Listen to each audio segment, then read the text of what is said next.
In 5, 4, 3.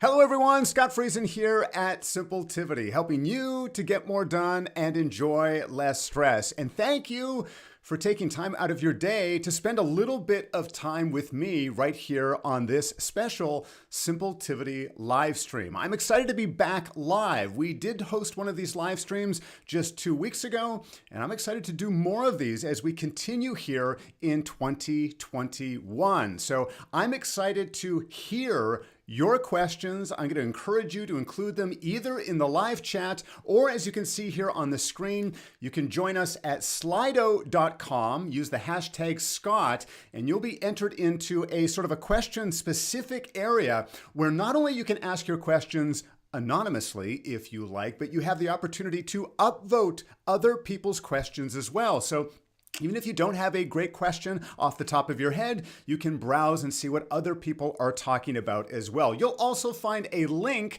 directly to Slido, directly to this question and answer interface in the description below. So I've blocked off the next hour just for you. I'm looking forward to hearing from you. I'm looking forward to your input, sharing your stories, and answering as many of your questions as I possibly can. So let me show you what Slido looks like. And we've already have several questions that have been coming in throughout the week, and I'm looking forward to answering as many of these questions as I possibly can. So I don't want to waste any time. Why don't we start off with the first one here, and it has to do with brainstorming. The question goes like this: what apps do I use for brainstorming ideas? Such an important part of our day, regardless of the type of work or the type of industry that you're involved with. Sometimes you just need to, grab and export all of those ideas that have maybe been floating around in your head, but where do you put them? Where do you capture all of those ideas? Well, when it comes for myself, usually my first stop is Google Keep. That probably shouldn't be a major surprise to many of you. I talk a lot about Google Keep or Keep Notes on your mobile device here on the Simpletivity channel. What I love about Google Keep is just how quick I can access it, how quick I can open it up and immediately start inputting my ideas. And even if they're not text-based ideas, I can use voice narration if I really want to capture something rather quickly and maybe I'm unable to, or I don't want to be jotting things down. I can submit an audio recording and have that be translated automatically right after. So Google Keep is often my first stop, but I will admit another tool that is growing on me a lot, especially over the last 3 to 6 months, is Notion for brainstorming. The reason being is that there's just a lot more flexibility with those notes and how you arrange them, and also how you might want to transform those brainstorming ideas into the future. If you want to convert some of that information into a proper task list or into a database, for example, those types of things. So Notion has certainly been wearing on me. I've been using it more and more often for brainstorming ability. There's one other app I want to throw into the mix here, which I'm not actually using on a regular basis, but I was just introduced to it a few weeks ago, and I really love the layout. And the app is called AmpleNote. AmpleNote, AmpleNote. And what I love about it is how it brings you sort of through the brainstorming process. Instead of just having a blank notes area, right, just for notes, for example, it actually has a few different layers. So you can start with a very basic idea, right? Just a thought and an aha, something that's been just resting on my mind for a while, and bring it through to flesh it out a bit more, and then bring it through to all the way to managing it on a proper task list. You can actually find out more about AmpleNote next week, where my friend Francesco D'Alessio from the Keep Productive channel and I have decided to do a multi-stage review. I've reviewed AmpleNote and he's reviewed AmpleNote, and we're going to swap videos on each of our channels, so stay tuned for that next week right here on the Simpletivity channel, but also on Francesco's channel on Keep Productive. So great question there. Let's keep things moving on. I'm going to highlight the next question here. Again, we invite you to join us here right on Slido.com. You can either go Slido.com and use the hashtag Scott on your mobile device or on a separate tab, or you can just click the link down below in the description. So our second question has to do with time blocking. Is time blocking more effective if each task is listed on the calendar? Or do you prefer to block categories and refer to your task list for specifics? So this is a very, very interesting question. I think it's a great question when people talk about blocking off time on their calendar. And really, I believe this question comes down to how specific should you be, right? So if I'm going to block out, let's say time 9 a.m. to 11 a.m. tomorrow morning, should I be very specific with the 3 or 4 tasks that I'm going to accomplish in that time frame? Or should I just give it sort of a label like a project, right? Like maybe for those 2 hours, I'm just going to focus on this project and the intricacies, the subtasks, the details of that project. Maybe I will keep that in a separate place or in a separate location, and then I can refer to them when I get to that block of time. So I think to properly answer this question, part of it really comes down to personality, right? Some of it comes down to how you work and how you work best. I know if we're too vague, if we're sort of too broad with how we list things, whether that's on our to-do list or even on our calendar, sometimes we can either push it aside or not recognize the importance or the details that will be involved there. So I usually specify that you get at least specific as into writing the task in terms of an outcome. What is going to be the desired outcome or the end result? Whether it's something big like a project or even if it's a smaller task, can you put it in the terms or use an action verb so you know what you are working on next? Another thing that you want to balance out here is how much time and effort you spend including these details on your calendar versus actually working on these tasks and accomplishing these tasks, right? Because that's very different as well. Sometimes we get all focused and all hung up on the managing and the balancing of our to-do list and our calendars and time blocking and then shuffling and reshuffling things around. So be sure that you don't get caught in that trap of using too many words when maybe it is actually unnecessary as a part of that process or as a part of that stage. So for me personally, usually I will block out a healthy chunk of time, usually a minimum of an hour, usually somewhere between 1 or 2 hours, but I'll be specific with what I want to accomplish within that time frame. If it is a bigger project and I just need to sort of block out some time for it, then yeah, maybe I will just have a 2 or 3 word title, knowing that the details of those tasks are going to be found in Trello or Notion or some other project management tool, but I've just got a placeholder there to make sure that I can get everything that I need. So great question. Keep them coming right here, either on Slido. I'll also be coming back to the live chat as well and looking at your questions and seeing them there as well. Big hello to Danny Hatcher. It sounds like an Apple Note user, Danny, and I know you've got some great expertise when it comes to using and experimenting with a number of productivity tools, especially Notion. I've heard some really good things about your live stream, Danny, on your particular channel. But a big welcome to Mandessa, to Geraldine, Manoj. I'm not sure if I'm pronouncing all of those names correctly or not. My apologies in advance. But so glad to have you here. Looking forward to hopefully answering many of your questions as well. All right, let's take a look at a question this time from Daryl, and it's related to Gantt charts and Trello. I am looking for a good Gantt chart that works well with Trello. I haven't had much luck with finding one. So there's a few different ways that we can look at this situation, Daryl.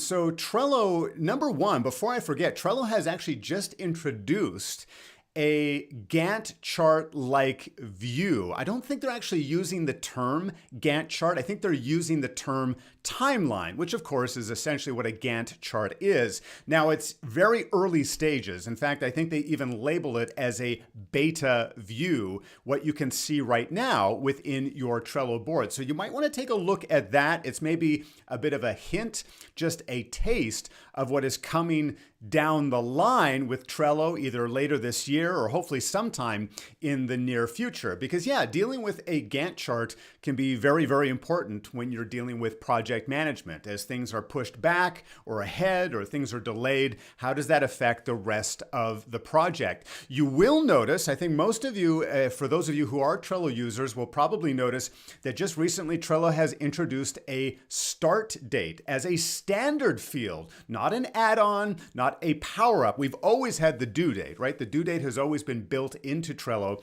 but now we have a start date. So that's going to play into that timeline view. Obviously, that's essential when it comes to creating a Gantt chart or data within Gantt chart. Now, if you go to the Power Up menu in Trello, you are going to find several different Gantt chart add-ons or power-ups, some which will display it directly within Trello. Some you may actually have to be using their site or open it up in a different tab to view that information. But there is one that I will recommend that you check out, Daryl, and that one has to do with a program or a power-up called Placker.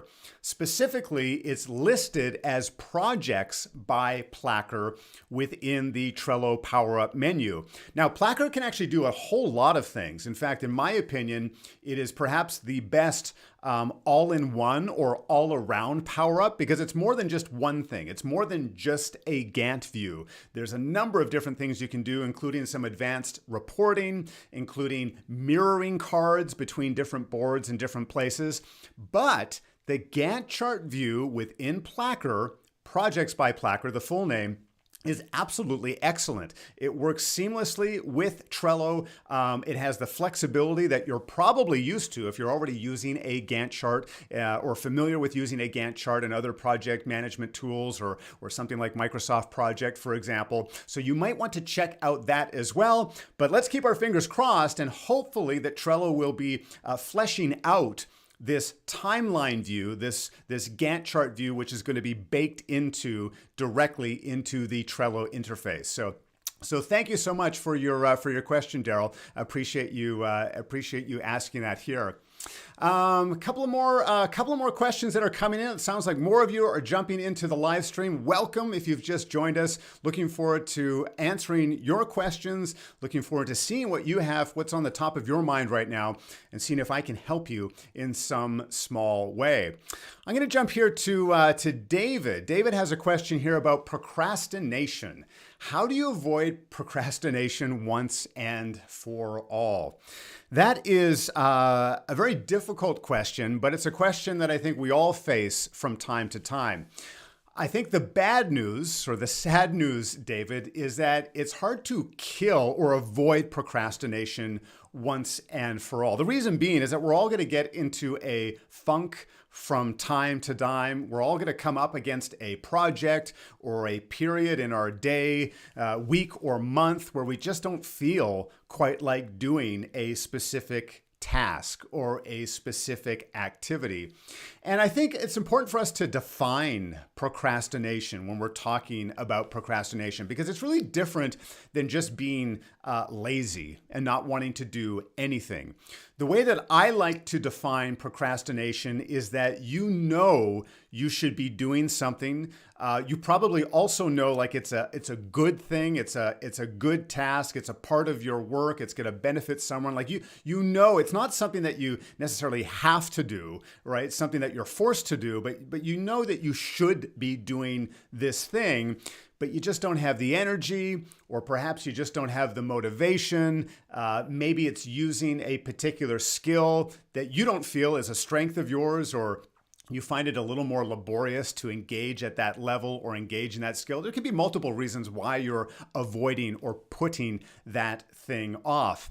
So I'll give you a rather simple but effective recipe, in my opinion, for killing procrastination, at least avoiding it in the moment. It's not going to stop you from having those thoughts in the future when some other task or some other project comes up. But this hopefully can help you in the short term.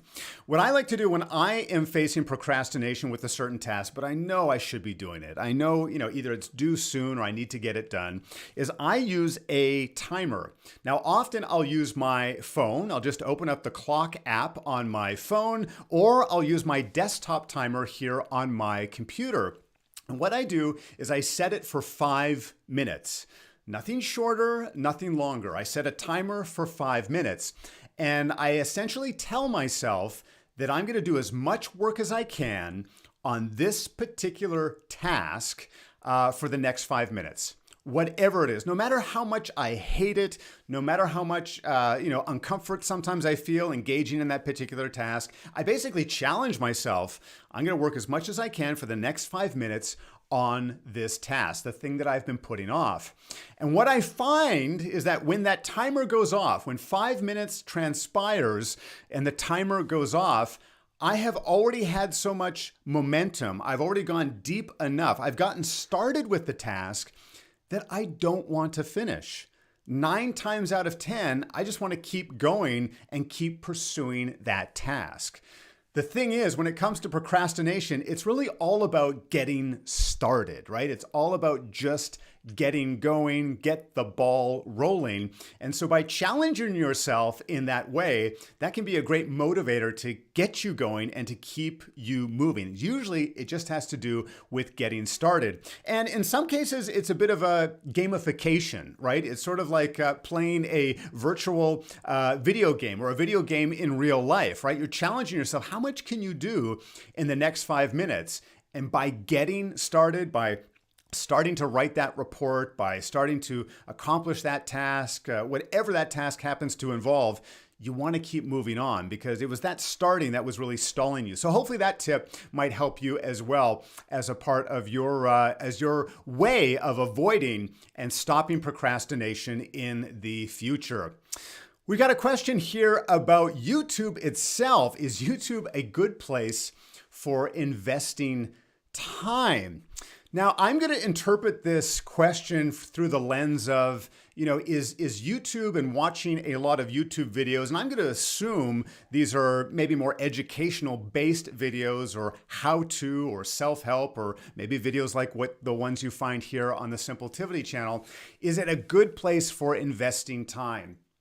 I think one of the good news is that YouTube and other social media platforms and other websites do a very good job of tracking how long and how often we are engaging with them. So I think there certainly is going to be a time, there's going to be some type of limit, it may be different for each of us, where it becomes maybe a bit of a time waster and you're spending so much time just consuming the media or consuming the knowledge and not actually applying it as a part of your day. One of the things that I pride myself on here on the Simpletivity channel is not just introducing you to apps and technology and other types of productivity software, but actually showing you how to either set things up or make a change or some type of advanced tip or trick and show you how to do it. So hopefully you can either follow along or if you need to come back to the video and learn how to set up that Gmail filter, for example, or how to enhance the way that you're going to look on screen when it comes to Zoom. So I think having that balance of whatever you're consuming here on YouTube or some other social media channel so that you can actually do something with it, right? Because sometimes we just get sucked into watching one video after the next, after the next, after the next. And wait a minute, you haven't reserved enough time to actually apply those thoughts. So hopefully you're not wasting your time and actually using what you're learning here on YouTube. Thank you for the question. All right, we've got some more questions here about Trello. We've got some other great questions coming in. Just want to jump back into the live chat here for a second, make sure that I'm not missing anything specifically here in the live chat. Let me get my cursor out of the way.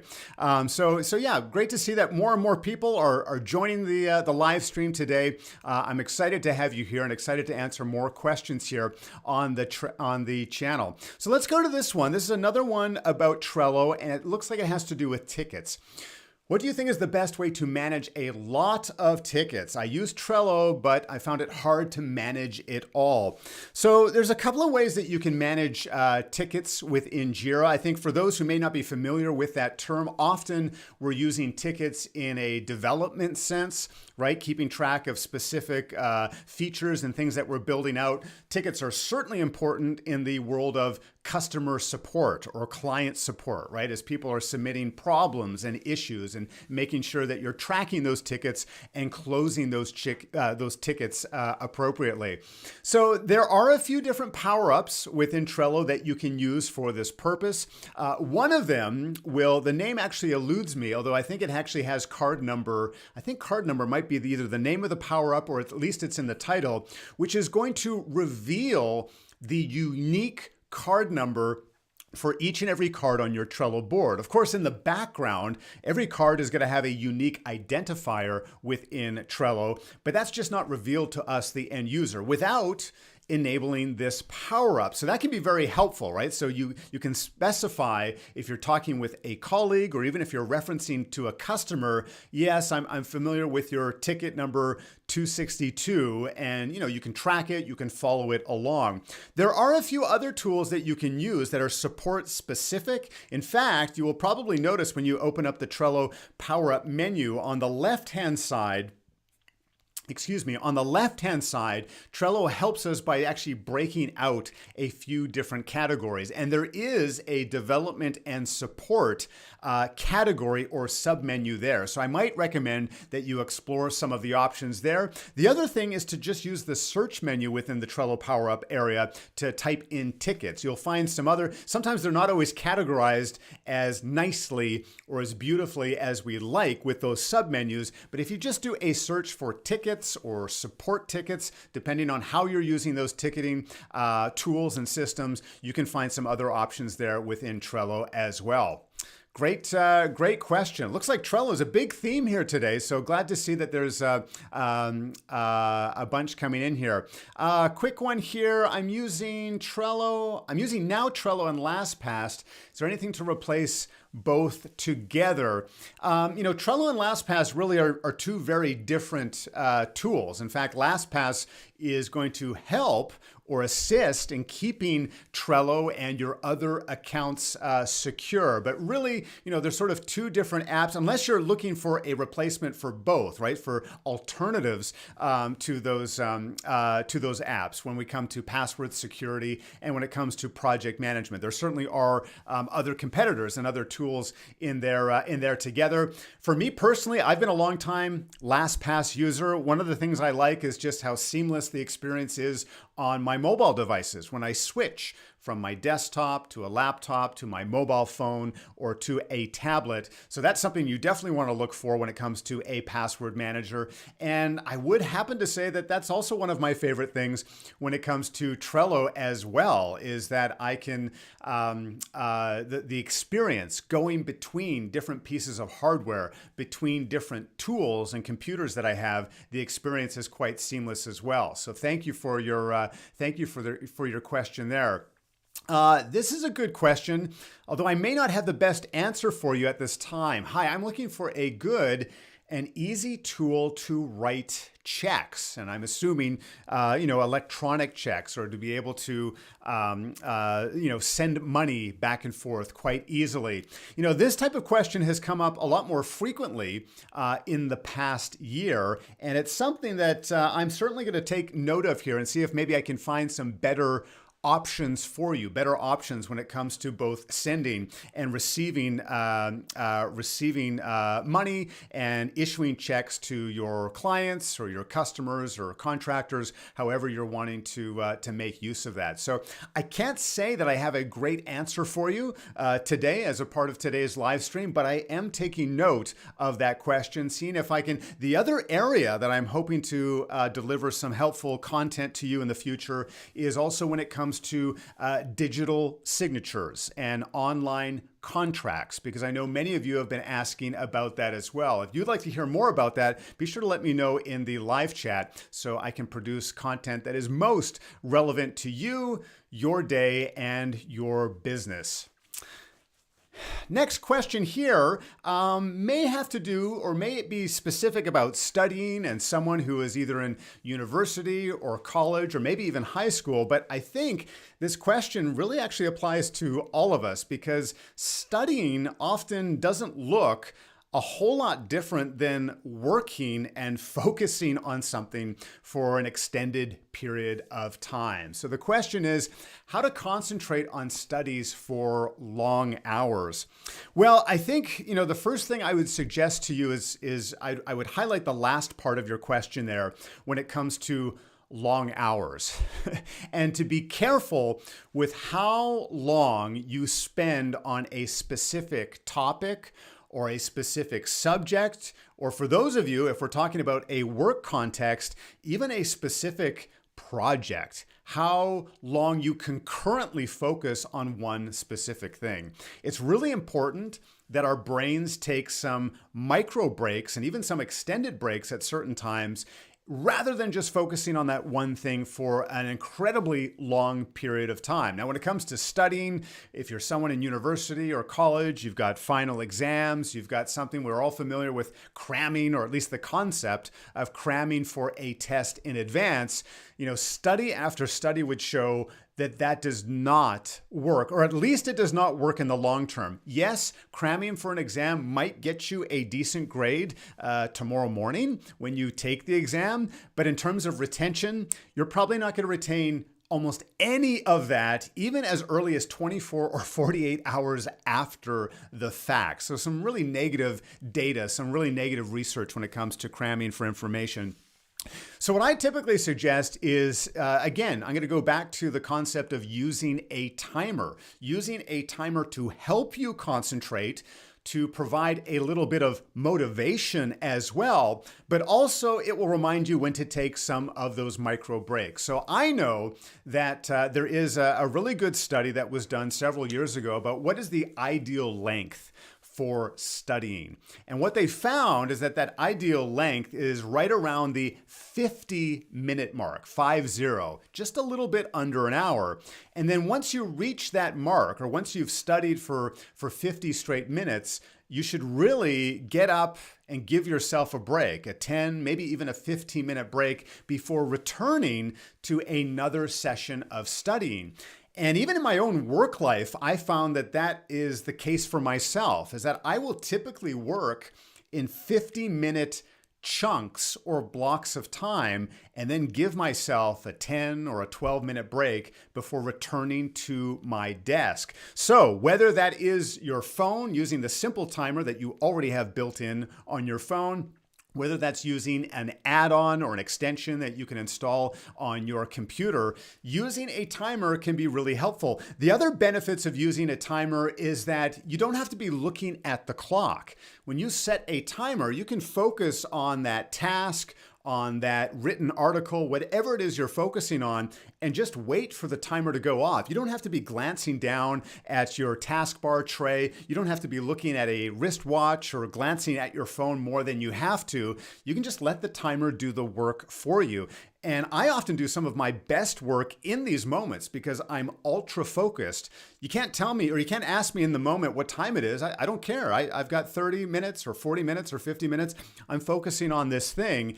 It allows me to sort of put on a few blinders so I can focus in on the task at hand. When the timer goes off, I can either take a break, I can reevaluate. Do I need to continue? Should I change to something else? So I highly recommend using a timer for these types of purposes. Great question. Thank you for asking, and all the best with your studies.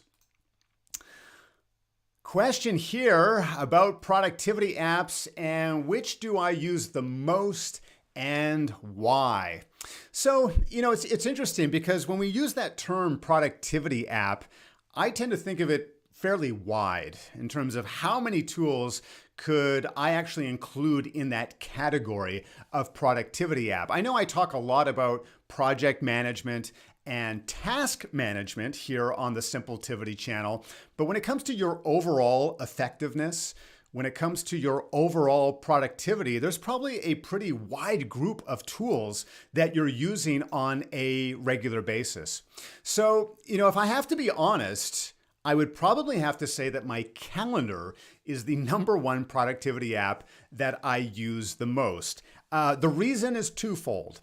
Number one, it's my schedule, right? It tells me where I need to be and when I need to be there. In my experience, I have never had to ask someone to go and look at their calendar more frequently or more often. Most of us are engaged with our calendar on a regular basis. In fact, it might be open on a tab, or if you're using dual monitors, it might be open on one of those monitors for most of the day. When it comes to your mobile devices, you might even have a widget or something on your phone that actually shows you the next upcoming events or what's on your schedule later today. So, and I would also say that our calendar is sort of the foundation or the bedrock of any productivity system, right? You have to have your schedule in order for you to work at your productive best. But there's another reason why I have to put my calendar at the top of this list when it comes to this question, is that for many of you, you may know that I use my calendar as my primary to-do list. Because I use it so frequently and I want to see the association between my tasks and my events on my calendar, I actually use the all-day events area to manage my most important tasks and to include them so I don't forget them, so I don't have to jump to another tab, so I don't have to open up another app. I'm managing my tasks, whether it's time blocking, whether it's actually on the calendar, or if I have it listed above as an all-day event.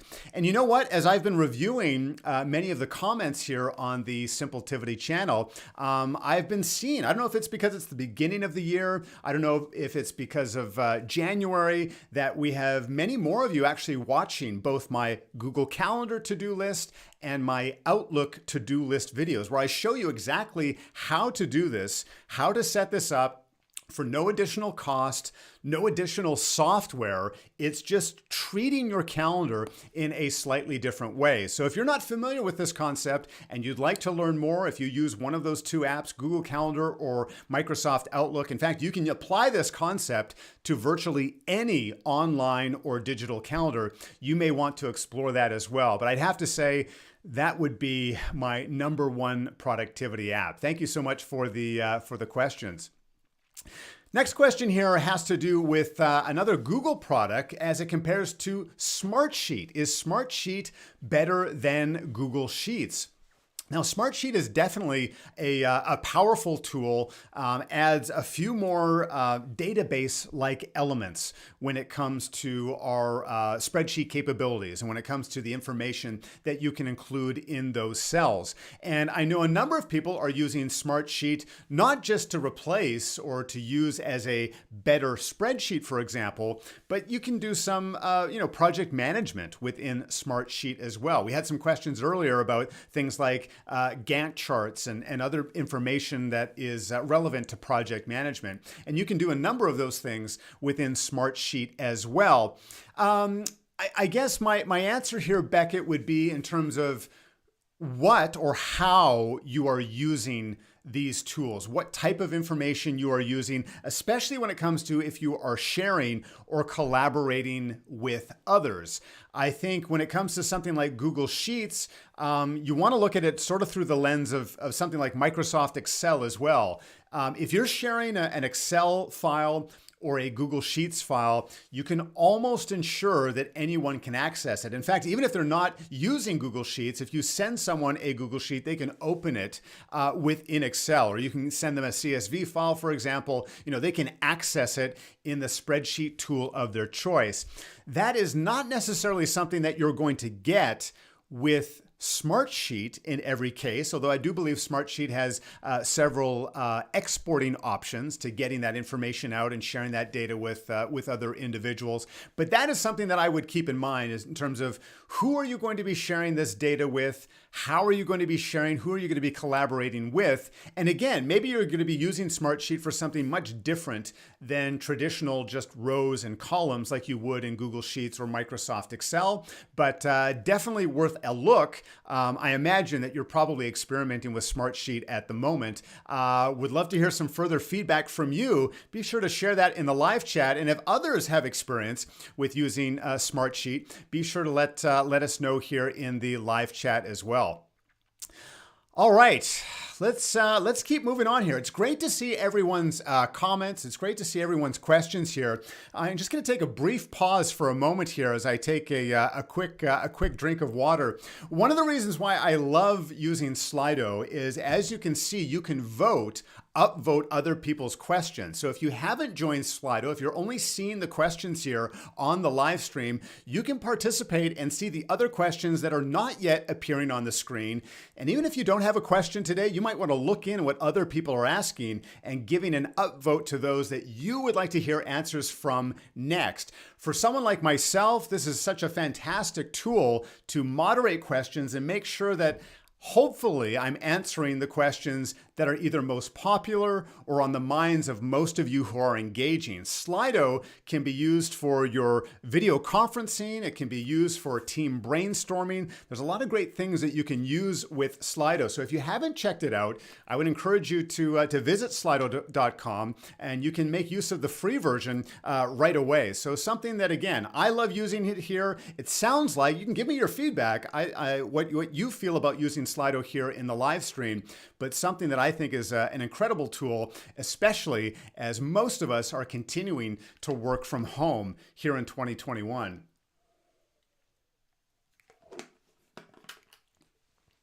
Now, if you don't want to type in slido.com #Scott, you can just click the link in the description down below and go directly to the interface.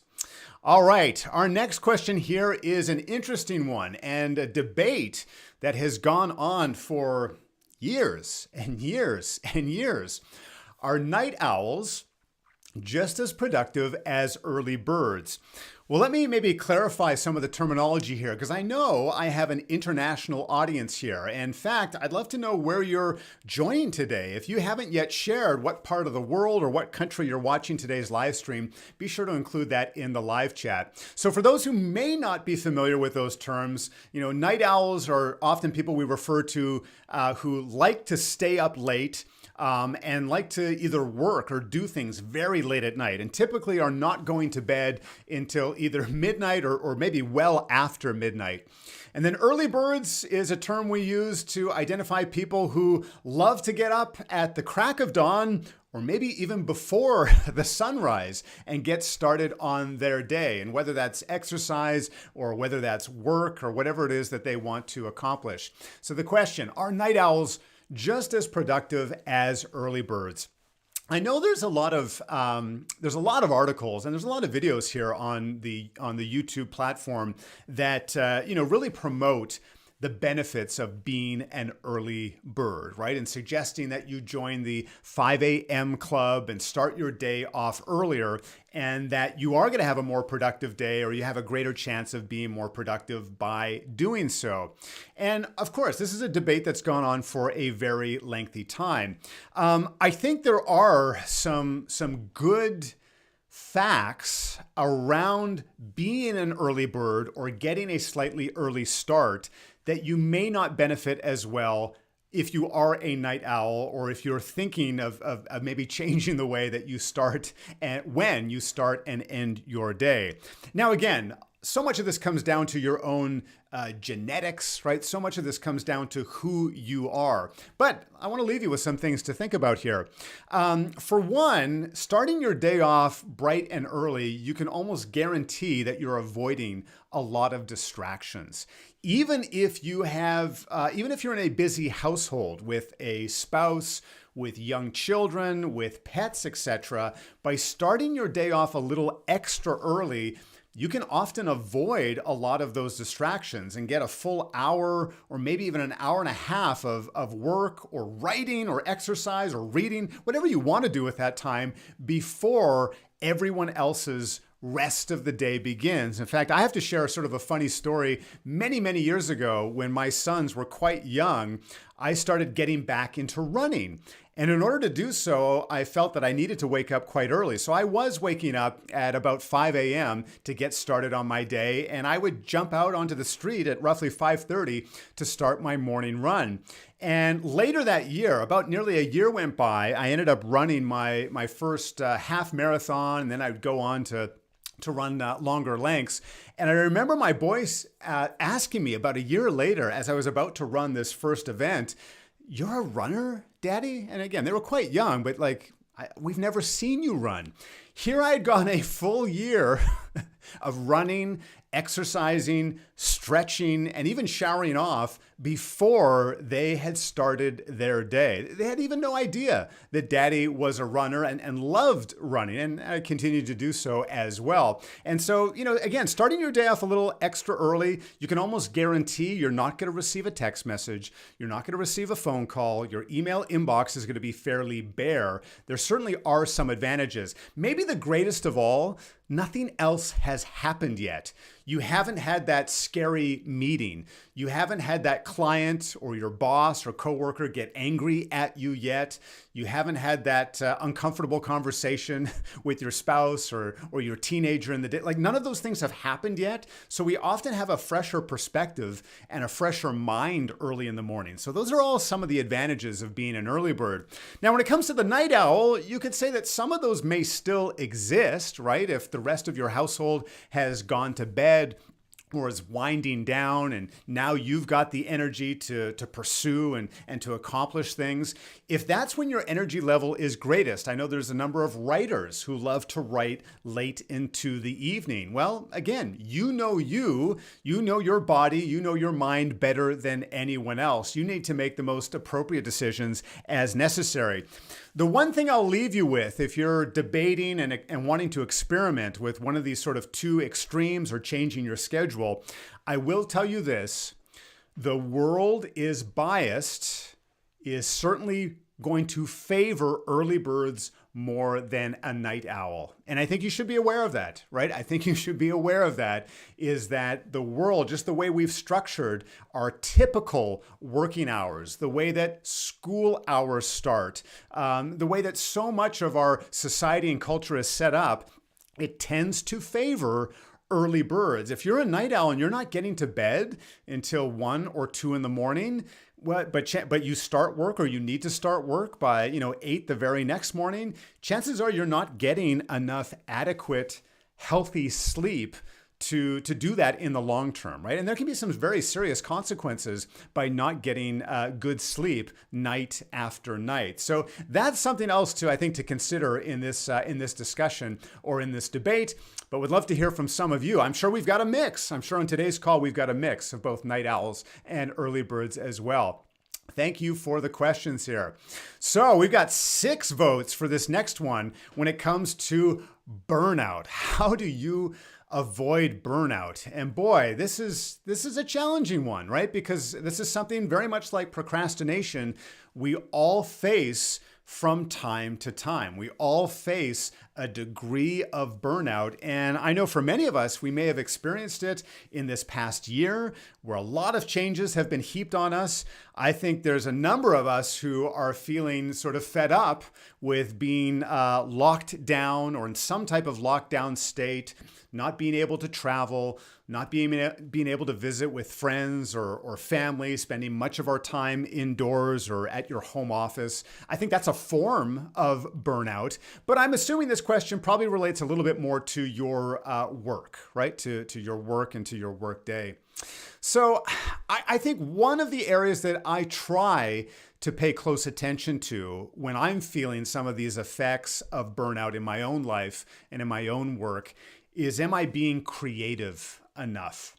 Am I actually allowing myself or giving myself enough opportunities to try something new?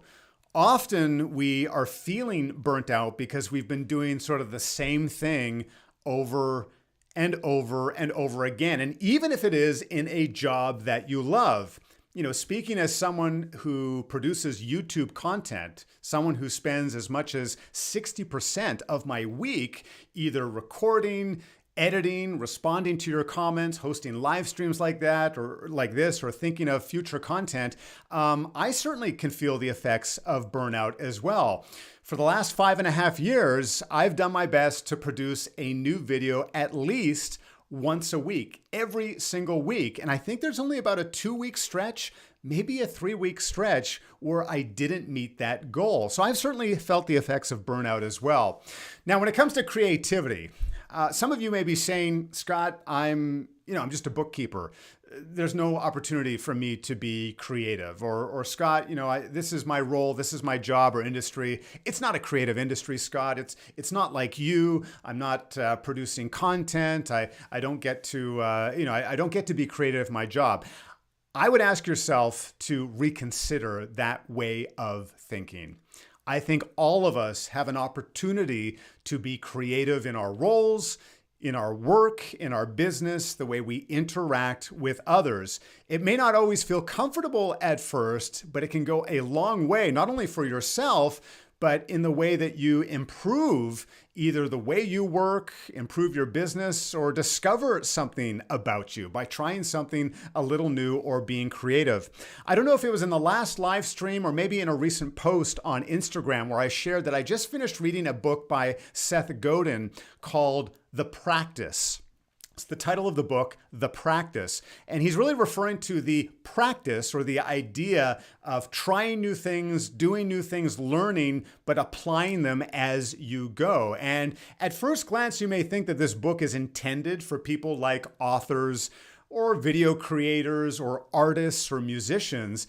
But really, it's intended for everyone. I would certainly recommend the book. It was just released, I believe, late last year in 2020. But hopefully you recognize that you not only are a creative individual, hopefully you've got that off the bat, but no matter what you do, you have an opportunity to be creative. You may need to explore some of those avenues. You may need to be creative with where you can apply those, but hopefully you have some opportunities to do so. I find that that is one of the better ways to avoid burnout. The second thing I would suggest here would be, be mindful of all of the notifications and the alerts and the bings and the vibrations and everything else that may be affecting you.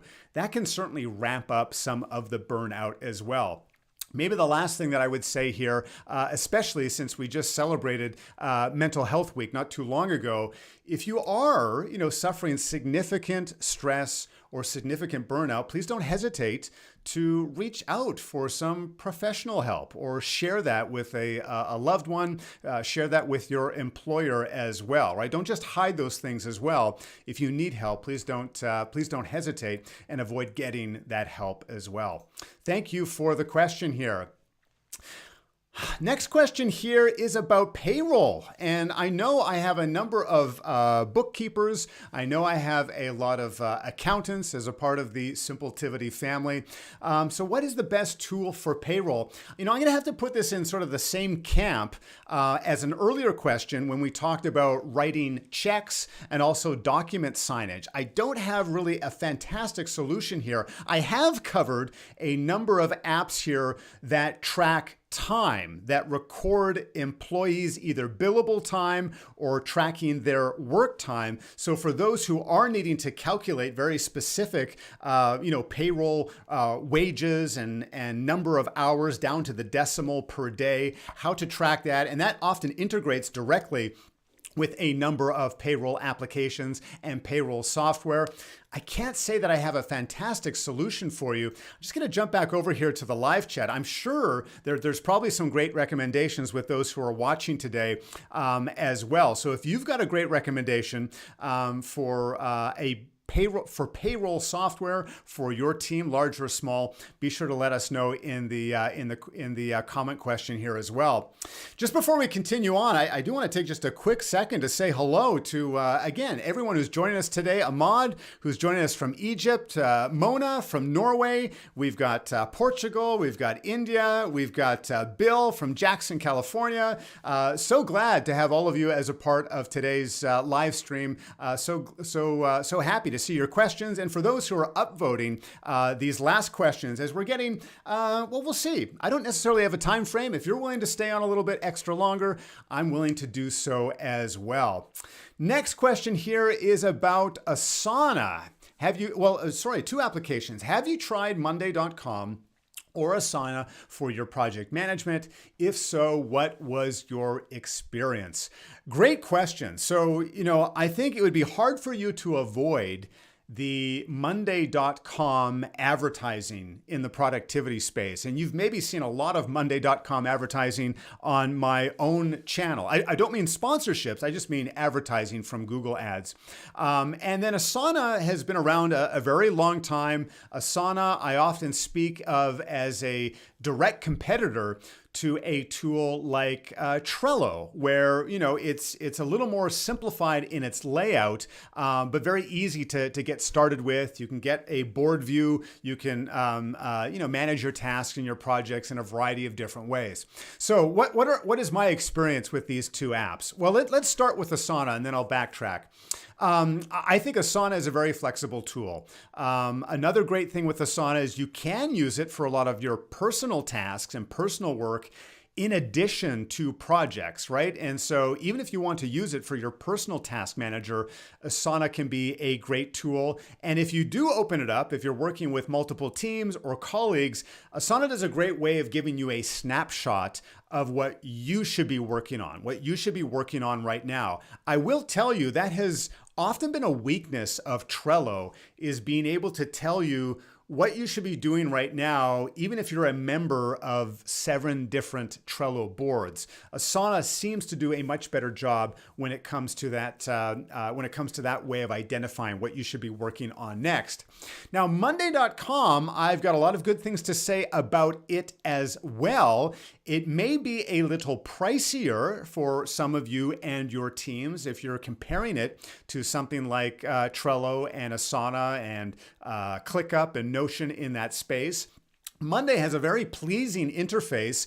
The one thing I would say though, and you might discover this if you've either experimented with Monday.com or maybe seen a demo of Monday, you probably wouldn't get this from the demo itself, but once you start working with Monday for several weeks, I do find that Monday is an extremely beautiful spreadsheet, or might I say it's kind of like a spreadsheet on steroids, right? It looks a lot nicer. It looks a heck of a lot nicer than your standard spreadsheet with the different things you can do, and you can connect and create automations and so forth. But at the end of the day, it does feel a little more like you're dealing with a spreadsheet, as opposed to Trello or Asana or some of these other tools where you're maybe moving things along. It's not so much rows and columns. Monday.com gives you different views. It gives you different ways to interact with your data. Quite impressed with their reporting capability, but it often feels like it's just a much more colorful or a much nicer looking spreadsheet because of that row and column format. But again, they do both have free trials available to you. Asana, I believe, still has a basic or free version. Monday, it's just a trial period. So you have, I think, about 14 days before you would need to upgrade to one of their paid plans. But definitely worth a look. I know there's some teams that absolutely swear by Monday.com because of the automation and automatically bringing a task into another step or to another fold. So thank you very much for the question there. All right, this one's an interesting one. It has to do with my desk, and if I could, I would show you my desk right now, but I'm only using the one camera as we speak right now. So what tools do you have on your desk that help you be more productive? Well, I'm going to be honest with you here. My desk is fairly plain. There's an awful lot of open space here on my desk, and maybe that is the core of what I feel helps me be productive, is that I don't have an awful lot going on here on my desk. In fact, I could probably pick up every single item on my desk and show it to you here rather quickly. There's not a lot on it. So of course we've got the things that are sort of bolted down, right? We've got my monitor, we've got my keyboard, my mouse, and my desktop, which is being linked in. We've got the microphone here, which is actually off of an arm. But everything else, I mean, I've already shown you my water bottle. I've got a single piece of paper that I use for some scratch pads, or some scratch notes and pen. And then on the left-hand side, I've shown you this a few times, my phone, and I've got my Bluetooth earbuds. That's it. Those are the only things I actually have on my physical desk. And you may think that I just have that because I'm live streaming or I've got another event coming up later this afternoon. No, this is a typical day in Scott Friesen's office. It's a very plain desk. None of these things make me, I guess, super or improve my productivity in a huge way. You know, I don't have a specific day planner. I don't have a special timer tool other than my phone or what I use on my desktop computer. But I do believe the concept or the adage that, you know, a clean desk or a clean space is very much like having a clean mind, right? Sort of having an empty head or an uncluttered mind. So I try to keep my desk as open and as bare as possible so that when I need to use this scratch pad, this loose leaf piece of paper off the side of my desk, I don't have to go searching for it or looking for it. If I need to quickly grab, you know, my earbuds before jumping into a call, I don't need to go looking for it. I try to keep it as bare as possible. Now, I'd love to learn from you because maybe I'm missing out on a very cool tool or a very helpful tool. I'd love to know what is a tool that you keep on your desk that helps you to be more productive. Be sure to let me know in the live chat area. Would love to get your feedback on that. All right, the next question here has to do with motivation. And, you know, I think this might go hand in hand with our discussion about, avoiding burnout, being more productive, even sort of maybe ties in with the early bird night owl question. So how do you keep motivated over time? I think when it comes to motivation, there's maybe two things that helps me. And that is one, having a goal, right? Having some type of specific and measurable goal that I can see that I'm shooting for, that I'm aiming for, and I think more importantly, or just as importantly, you know, where I'm at in relation, right? I'm a big believer that having a quantitative goal, something with a number, something that you can measure, because if you can't measure it, you're not going to know if and or when you have achieved it. So now not having many of those goals, right? Just having as few as one or two goals, but try to be as specific as possible with what those goals are and shooting for it. But the other part of it, and this goes into the goal, is, you know, who am I serving? Because I know a thing that really motivates me a lot is you and the audience and the comments and the people who I may never get an opportunity to meet, but know that you are gaining some type of benefit from what I'm doing. And going back to your role, whatever your job is or whatever your industry is, you serve someone. Either you serve someone internally within your organization, or maybe you serve millions of customers, even if it's just in a small way, keeping in mind the people that you actually serve, that you're providing help to, that you're providing expertise, that you're making their lives a little bit easier. I think that ties in very much with what keeps me motivated. And if I am feeling a little burnt out, if I am getting to a Tuesday or a Wednesday morning and saying, I'm not really sure what video, I don't really feel like maybe making a video this week, but saying, you know what, I think there's probably someone who's going to benefit from this. I know someone could benefit from this. It may take a little bit of extra work. It may take a little extra oomph on my part, but keeping in mind who that end user is or who's going to benefit from that content. So I think the combination of those two things help me to stay motivated, having a measurable goal, but also keeping in mind, who I serve. That certainly keeps my spirits up and keeps me motivated. Behi, John, thank you so much for that question. All right, another question here. This one's from Aaron. How are you always motivated and creative and productive? How do you stop laziness? Well, I'm going to be honest with you. I'm not always motivated. I'm not always creative, and I'm not always productive. I may be a productivity coach and consultant, but it doesn't necessarily mean that I don't have an off day, or it doesn't mean that I don't have an afternoon where I defer a few things that I intended to do that day, but I defer them to the next day. I'm only human, so I have those moments as well. Hopefully I may have answered some of that in the previous question about how I stay motivated. I've talked a little bit about creativity. And I think, when it comes to creativity, you have to allow yourself some time to brainstorm some of those ideas. I know at the early part of today's call, we had some questions about note-taking apps and about brainstorming.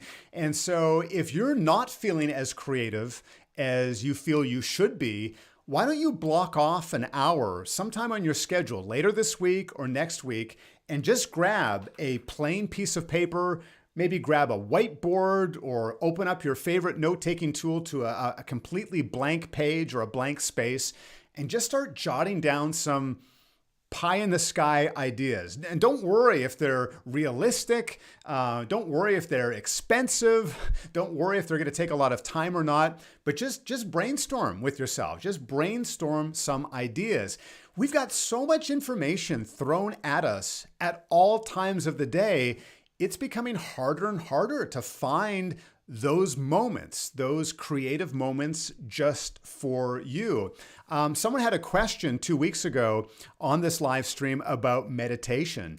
And that is something that I've done sort of on and off over the years. But this year in 2021, I've sort of recommitted to starting my day with 10 minutes of meditation before I look at my calendar, before I start some of those brainstorming activities. And I found it's made a pretty significant difference, at least in my life. So creating some of that quiet time, creating some of that time to be creative. And to your final question here about laziness, I do think there is a distinction between laziness and just procrastinating. Start small if you have to, but define a goal, right? Define something measurable that you can work towards.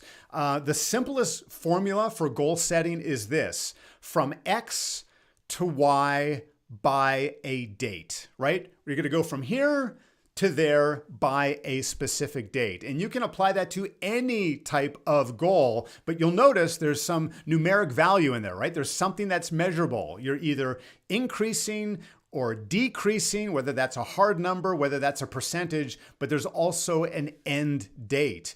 If you don't have some type of measurable goal in your life or in your work, it can be hard. It can be a bit more difficult to stay motivated as to where you're going or what direction you're headed into. So thank you very much for the question. Hopefully, I've provided a little bit of insight, at least from my perspective, on that topic.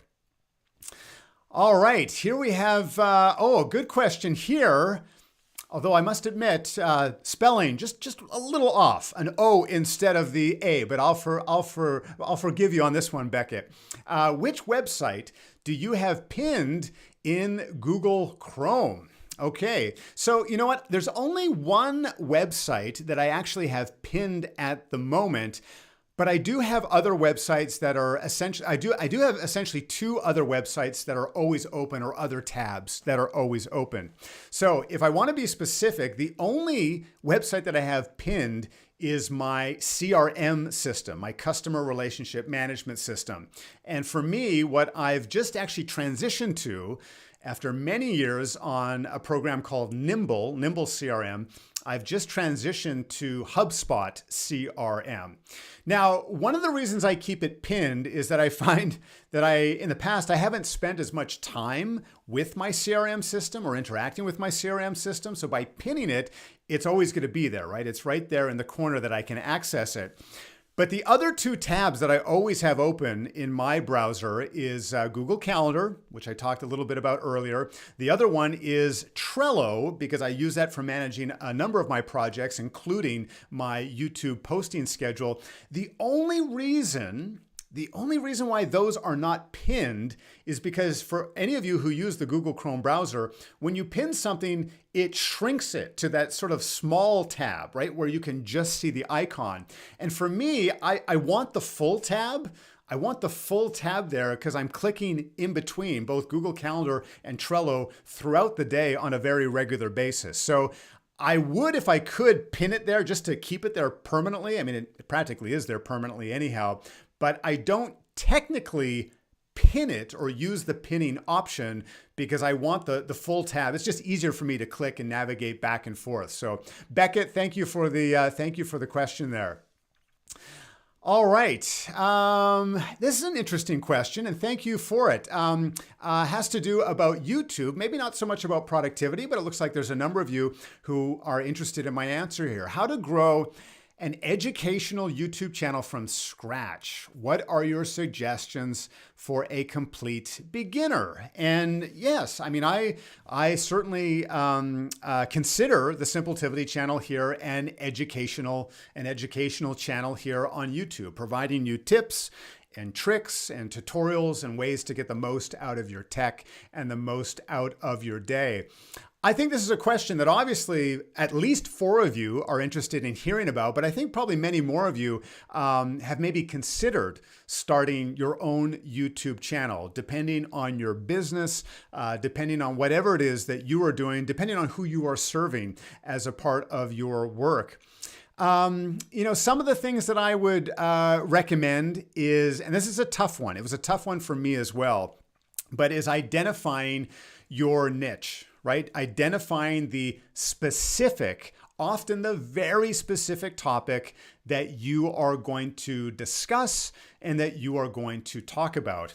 And, just like most people, I had to learn from trial and error. If you go back and watch some of my earliest videos, if you see almost any of my Simpletivity videos in the first year, you can see that I was covering a very, very broad range of topics, including just how to simplify your living at home, right? I have a video on how to organize your closet a little bit better.